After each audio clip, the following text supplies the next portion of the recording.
I'm just going to say this. After probably one of the biggest Bears wins in the last couple years to try to keep this season alive, my dad's here in Houston visiting, watching the game with me, and I said, hey, please, just one time, let something fall the Bears' way and get a win that we desperately need. And it happened. I'm so amped. I'm so pumped. 2-2. Exactly what I said on the podcast before. Come off this bye healthy, play the Commanders, get that W against the Commanders. We're back on track, boys. Here we go. Bear down. Found a way to win, baby. Did not look pretty, but the coaching staff and the players dialed in when they needed to. Got the win. I love to see the defense doing what it is that they can as a depleted unit. Can't wait to see what they'll look like when we get healthy. Um, Man, it feels good to win a game like this that we typically would lose. The resiliency from the team, the creativeness with the play calling, just everything felt a little different yesterday. And it feels like maybe we've turned a little corner on the season. But boy, it's glad to be sitting here at 2-2 versus 1-3. Let's go, baby. Bears.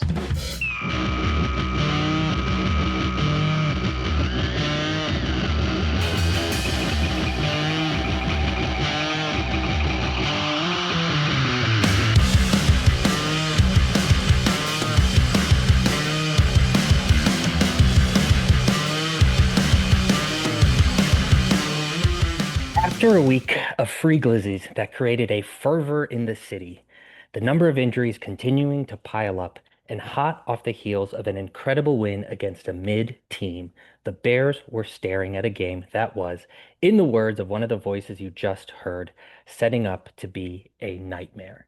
To which I responded, "Be not afraid, young Jedi."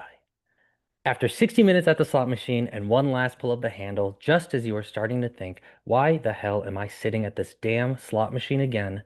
The letters WIN showed up on the screen for the Chicago Bears on Sunday. Jackpot. So, what did we learn about the Bears this week?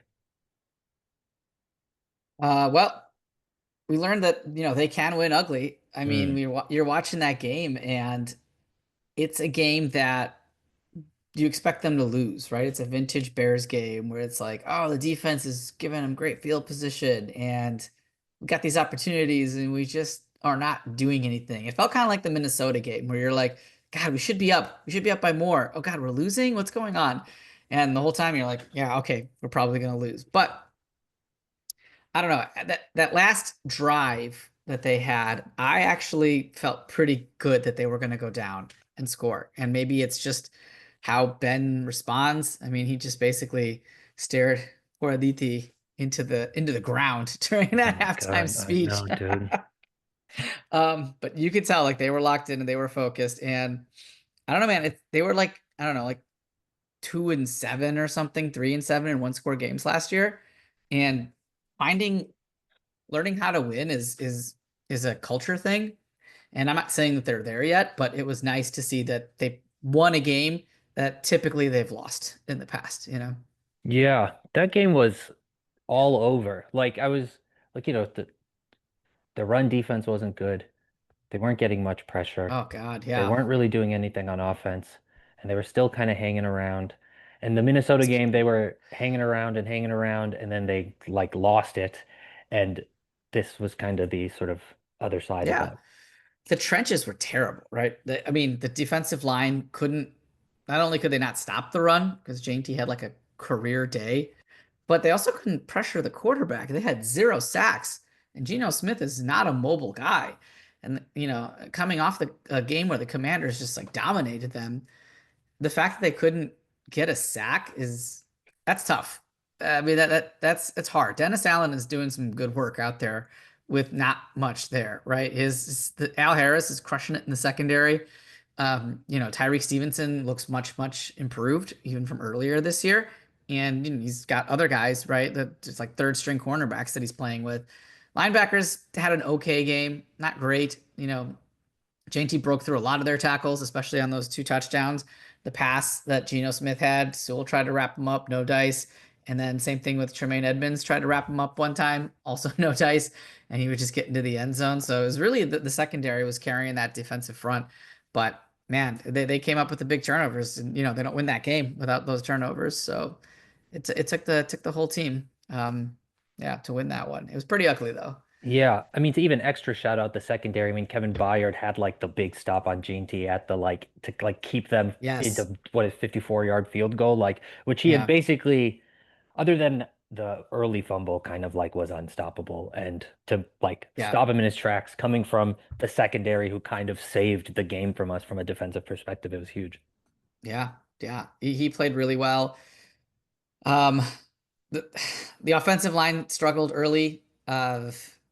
Max Crosby, dude, that guy was just dominating the entire game.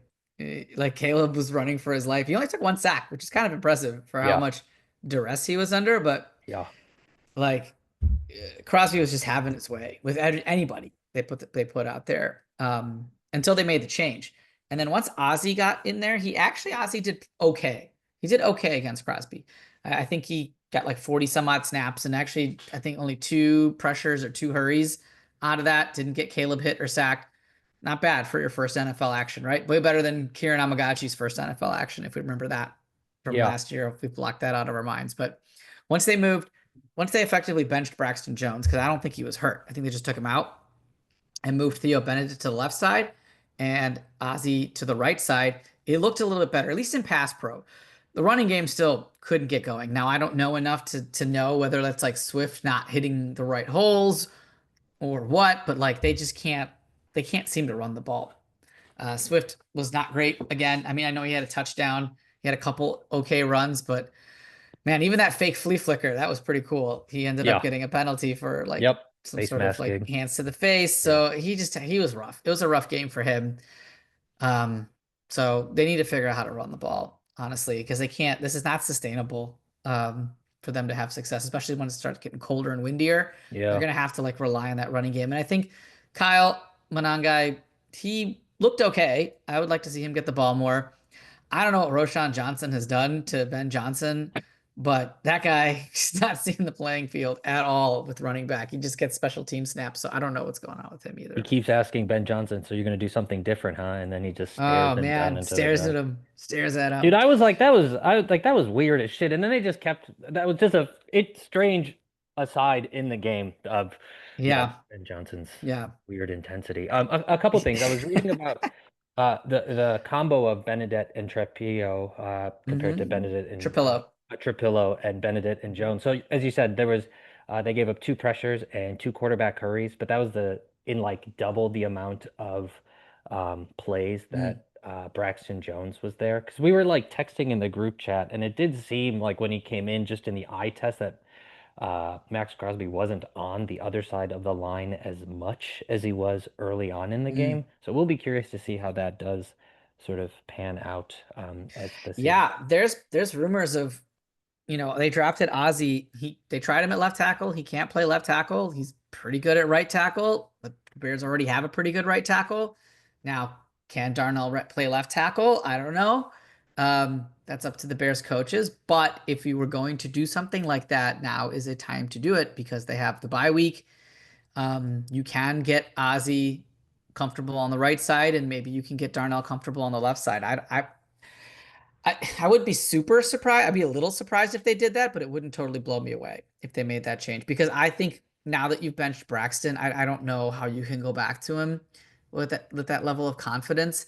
And maybe Braxton needs a couple weeks to fully heal from that ankle injury. I'm not sure. I Yeah. also don't think you can put Theo Benedict out there left tackle. He had the lowest PFF grade, like 30.8 or something like that, blocking, and it was better than Braxton, or I guess it was better than Braxton, but it's not great. Like you can't put him Yeah. out there, so I don't know what they're gonna do. If I remember from our offensive line breakdown last year, I think Darnell Wright was like one of our better offensive linemen on the right Yeah, side. So yeah, just, I guess, to move arguably our best yeah. maybe lineman to the now there's new linemen, all that stuff. But yeah, I guess that'll be There's some risk there for sure, yeah, and I yeah, don't yeah. know how comfortable Darnell is playing the left side. I don't know if I don't know if he needs to, like, if he's ever played the left side or what that looks like. So yeah, I'm not 100% sure. I don't think he's yeah, I guess I could look it up, but I don't know if he's ever yeah, I don't know if he's how many snaps on the left side he's taken. But Yeah. I'm sure the coaches will figure out his comfort level. And if they decide to do that, it's because they feel comfortable with him there over there. Yeah. The thing that stuck out to me, kind of at the end of the game, given that we had only 2 rushing yards in the first half, was that in I think it was -1 rushing there yards. you go. Okay, I was trying to give us a couple 3 yards of the benefit of the doubt. They don't deserve that. That on that 3rd and 3, and then the subsequent run after, he trusted this thing that hadn't been working basically all game. Like Swift had some nice Hmm. runs and shit, and like or nice catch and runs, but like trusted it and went to it. Yeah. Um, which I mean, I guess it's a nice confidence boost for Swift. Like you haven't really done shit, but here you are in the super important and in that play. If you watch it Yeah. again on the 3rd and 3, the dude is there, and somehow I don't know why he didn't. He just kind of froze, and Swift just kind of went around him and got the I yardage. But was I was very surprised. And on the touchdown run, the game-winning touchdown drive, I was like giving it to Swift to get tough yardage in the red zone. Like he's not done well there. And yeah, Ben's like sticks to his convictions. I don't know if he's making slight tweaks on the offensive line or the play calling that he feels more comfortable, but it feels like, okay, you're gonna give it to this guy again. We'll see what happens. Yeah, I don't know. I Ben did say he's made it a point to say like he's using these first 4 games as an evaluation. And going into the bye week, I do expect him not to make glaring changes, but he's going to tweak some things, right? There's things that worked, there's things that didn't.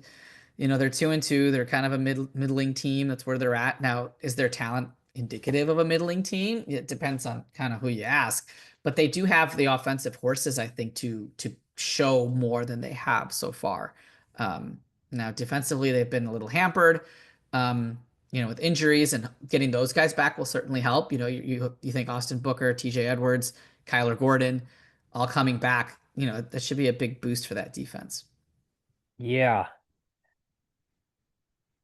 And Colston Loveland too. yeah. He didn't play, which is kind of unfortunate game for Cole Kmet. It's probably the worst game he's ever played, at least I've seen. It was Yeah, not good, man. He had a drop that was really bad. That yeah. could have been a walk-in touchdown. 3 false starts. One of them on a 4th and 1 they were going to try to go for. It was not a great game for 85. Which I think Adam Archuleta was pretty happy about that penalty, so that they did punt it and then that pinned him deep Yeah, back. dude. And Oh my God, what a bad crew. Like I was just listening to them. I'm like, man, you guys this is just awful. Awful. there's like definitely Fox seems to have a little better flow than the CBS crew, it Yeah, I seems. would agree. I would agree with that. Yeah, I would Uh, agree with that. Kind of the excitement that was early in the week was like we were at a fever pitch. How did you feel kind of going into this week? Did you feel like there was this potential of like, I I don't know, thought there was a saying, potential for a letdown because the Bears yeah, have typically done that in the past. They play really well, and then you don't know what you're going to get. Remember last year, every podcast we talked about the first series. It's looked like they never practiced before in their lives. They don't know what they're doing. Like it looks awful, and it did today too. But they were able to come back. And you know what? I was actually pretty impressed with Caleb, to be honest. The running game wasn't working. He's running for his life with Max Crosby, but he stayed composed and you know delivered some good pass. He made some poor decisions for sure, and he didn't play a perfect game by any means. He still has too many batted balls at the line of scrimmage. I think he had 3 yesterday, and he's had 2 in each of the previous 2 games. So he needs to work on that, whatever coaching that looks like. But man, on that last drive, he was like 4 or 5, 40 yards, rushed it for a couple times for 18 yards and got the Bears, to win. And I don't know if you saw this graphic, but they showed like, his touchdown to interception ratio. It's 28-8 now. It's the best by a #1 overall pick through 20 games ever. So like he's doing stuff, man. He's doing work. yeah, Um, I don't feel in previous years, it's like the quarterback was always like, "Oh my God, is this guy up to the task to do it? He's going to blow it. We need to protect our team from the quarterback." It's the other way around, man. I feel like Caleb's going to go make a play for us. I feel comfortable when he lets it rip. I get excited rather than being mm, like, "Oh my God, what's going to happen?" So props to Caleb. I know it wasn't stat wise his best game, but I thought he kept us alive. Whenever he could. He just had to deal with a lot of false starts and getting behind the sticks. Like how many third and 12s did we have, right? Yeah, And how many crazy. 4th and 20 somethings did we end up with? I mean, and that, some of that's on him too, but like he battled his butt off. So Yeah. Yeah, they talked about how the Raiders did like a really good job of making him uncomfortable where his feet were never really mhm. settled, like compared to Eberflus's nice little soft zone defense. Um, but there was like two things two throws that really stuck out in that Rome touchdown. Like there was, I don't know, I mean, it looked like an all-out blitz, and he just like stood there and like Yeah. dropped the dime, which was really like nice to see. He didn't flee or did like he just stayed and let He it. just threw a freaking dart. Yeah, yeah. And then there was other Rome, like a kind of a little like short out where he like floated it, where I think in Hmm. previous he normally would either try and zing that bitch in or like, it would hit the ground. So it's just like little things that you can kind of see these like, yeah, progressions. And as they're trying to get him to stay in the pocket and him staying in the pocket and running when needed, given that, yeah, fucking Max Crosby was there basically every single Just play. in his face all the time. Yeah. Yeah. It's good. You can see him trusting the system more. There's times where I thought he could scramble and run, and he didn't. He decided to throw it, which is fine. I don't want him to get hit, right? And so you could see some of that happening. I think him and Ben they're finding what works with each other. So excited to Yeah. see what comes out after the bye week. I'm really excited for that Commanders game coming up. Yeah. I mean, we'd be remiss to not shout out Cairo Santos, who's gotten kind of the brunt end of Yes, things from fans and from us about his noodle being leg. bad, which Yeah. he even got injured and still dropped a 50-yard kick in the game too. So yeah, Bears fans were especially on him after Ben Johnson decided to punt it like from their own 40-yard line. And that's like a 57-yard field goal, which, half the kickers can make in their sleep, and we didn't even attempt it. Now how much is that in Cairo's hands? How much isn't? I don't know. And the punt only netted like 20 yards because it was a touchback. So the whole thing was just dumb. But yeah, you're right. Props to him, man. He's taking a lot of heat, but he hit 4 field goals, 4 for 4, 250-yarders, 250-plus-yarders, 240-plus-yarders. Then they don't win that game without Yeah. Santos, Yeah. hitting all of those. So Yeah. Really kept us in the game. Got a nice little game ball from Ben Johnson too. So shout out Cairo.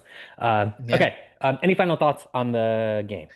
yeah. The Josh Blackwell punt block. I don't know if you saw Josh the clip of Blockwell is him. kind of a sick little nickname And it's though. kind of cool. Yeah, that was intentional. So Josh Blockwell, he did an interview after the game where he talked about Scott Daly. The coach was telling him, "Hey, the Raiders long snapper moves the ball before he hikes it." And so Blackwell was like, "I got close like 2 other times." And he's like, "I got to get this one." And he timed it just right. And so there's some good coaching there in terms of like finding ticks and tells that helped Blackwell kind of get a good jump. So that was pretty cool. Yeah, hell yeah, man, that's awesome. It's really starting to, it's early, but there's this feeling of the beginnings of things And coalescing. enjoy the wins. Just Yeah. enjoy the wins, right? Because they don't come often for us. So just have fun with it. Next week is a bye, and so we're sort of planning on kind of Ben Johnson had said it's going to take 4 games to figure out who we are, and Mhm. he said this sort of a first 4 games or a trial period to figure out what's what, and so we plan on sort of diving into just kind of where we're at, but kind of things you're looking forward to, kind of this week, kind of going into the bye, or things to look Yeah, at. let's get the team healthy. I was a little weary of the early bye week when the schedule came out, but man, perfect time. They need it. They got some scheming things to figure out. They need to get healthy. This is going to come at a good time. They might make changes on the offensive line. This is a good time for this to happen. So yeah, just excited. I mean, the biggest things that they have to address right now are the run game, which has been abysmal to date, right? So they need to figure out how to get that going. And then how are they going to generate a pass rush? They have not been able to get to the quarterback. And then these are all things that we all saw coming at the beginning of the season and have sort of come to fruition. So hopefully this isn't a surprise to anybody. Luckily for the Bears, running backs are easy to kind of get. Pass rushers are not, so they might be stuck with the pass rush unit that they have currently. But hopefully they have find ways to at least run the ball. Because man, if they can like get this offense into 3rd and 3s, second and 2s, that really opens up the playbook for Ben instead of just always doing like 3rd and 12s, which they've been converting, Yeah. but it limits what they can do. So kind of excited to see those adjustments. Yeah. Um, cool. The voices you heard at the beginning of this podcast could be you. So shout out to Lone Star Daddy and the man who has no podcast nickname as of yet for submitting. If you would like to hear your voice or share your thoughts on a potential future episode of this podcast, send us an email at bearsintheneighborhood@gmail.com and we will try and feature you on a future get a little mini pulse of the people for most of the Yeah, episodes. it's great. It's a good way to get everybody engaged, right? Yeah, and shout out to the empathetic Packer fan for giving us that idea. And also, I feel like I haven't done this.